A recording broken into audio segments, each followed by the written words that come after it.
where I first saw you. Gonna camp in my sleeping bag. I'm not. Good day everyone, I am Jadekathlyn Baldapan and this is my first vlog in Prelim, which is entitled The Philippine Historiography.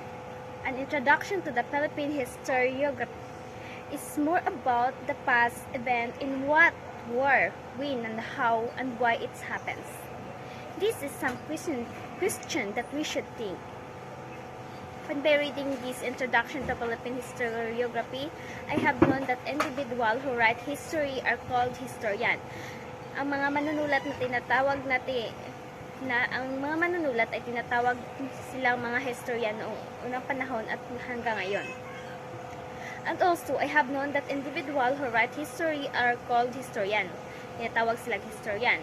And also, there was a practice of historical writing that can be called historiography. So, ang historiography is a practice of historical writing.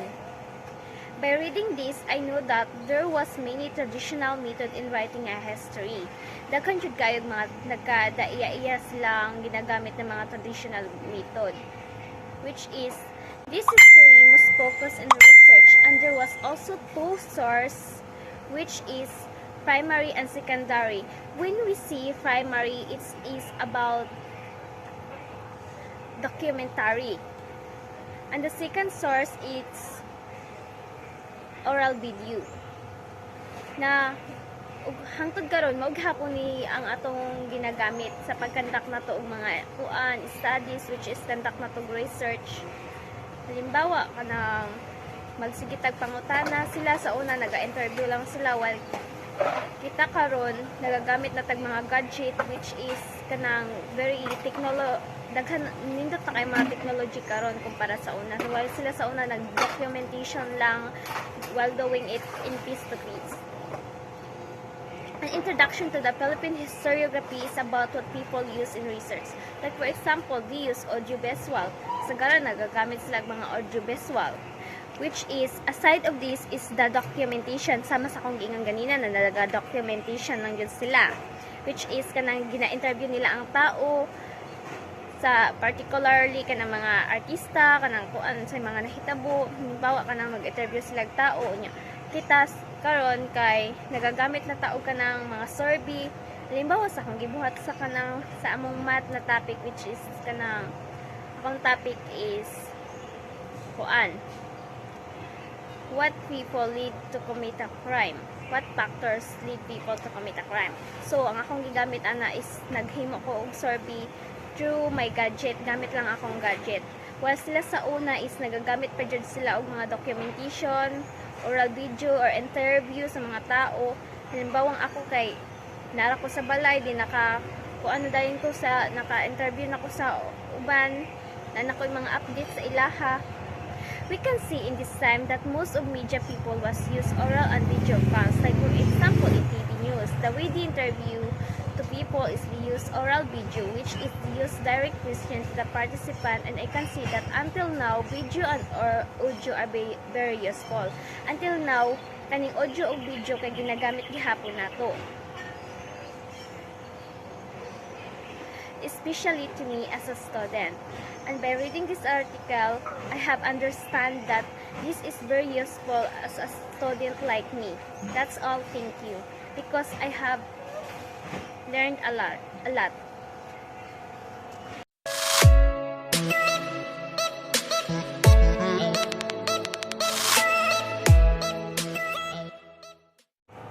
Duties of the Katipunan.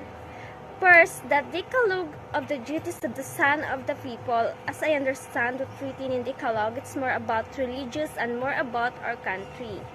Like for example, for me, it's better to die to defend the country rather than die without doing nothing. Mas mabuti pang mamatay na may nagawa kaysa naman walang nagawa.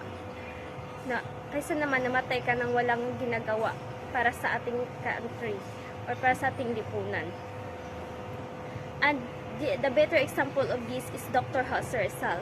And I know that the alms of KKK are the gifts of God, but this Decalogue was unpublished during the lifetime of Bonifacio, but now it's written in skull box and inscribed in monument. Daghan na kayo nasulat na ni sa mga box or sa mga monuments kaning kuan decalogues.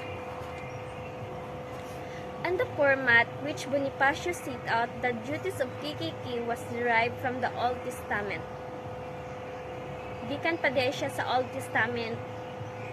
And in content, the injunction echo the Programa Masonica and Código Masónico of the Grand Oriente Spaniel. As I understand, this Código is to enjoin slides members to be one, count to be guided by reason, and support one another even if it is cause of life. So, nagpasabot siya na ang KKK is kanang pag hinigugmaay o kung unsa man ang kung magkalisod bang ang isa, istabangan nimo siya. If it is whoever will break their obligation will be punished. Og ang biskan kinsa man ang muukuan ani na obligation mo against is mapanishan siya. And also, it's discussed the crucial differences between Masonic creed and Bonifacio Decalogue, which is one of ultimate purpose. And also, the mission of Katipunan, which is the Decalogue makes clear, is to liberate the country from enslavement. Ang country is masolbad na ang problema sa mga kolonyal. Anang halimbawa atong sa Espanyol gisakop sa Espanyol ang Pilipinas, which is dili na mahitabo because of KKK. Mao na ang mission siya sa KKK na ang atong kuan, ang atong country is ma-liberate sa enslavement. Dili na siya kanang masakop lang na, which is kanang mahimong sulugo-sulugoon lang. Like what I said in the first paragraph, it's better to die to defend our country rather than die without doing nothing. As a Filipino, we should fight and defend our country. We should do what is good for our country. Because we are the one can benefit this after all. Kita raman gihapon ang makahinabang ani pag-abot sa panahon. So, sama sa akong giingon, it's better to die doing nothing rather than die without doing nothing. And it also discussed the duties of the son of the people, and after reading these duties, I understand that if the person who are in the same group, if it is fall in danger, the other person in the organization must rescue him, her, even if it costs their life. This is the duties of Katipunan. That's all. Thank you.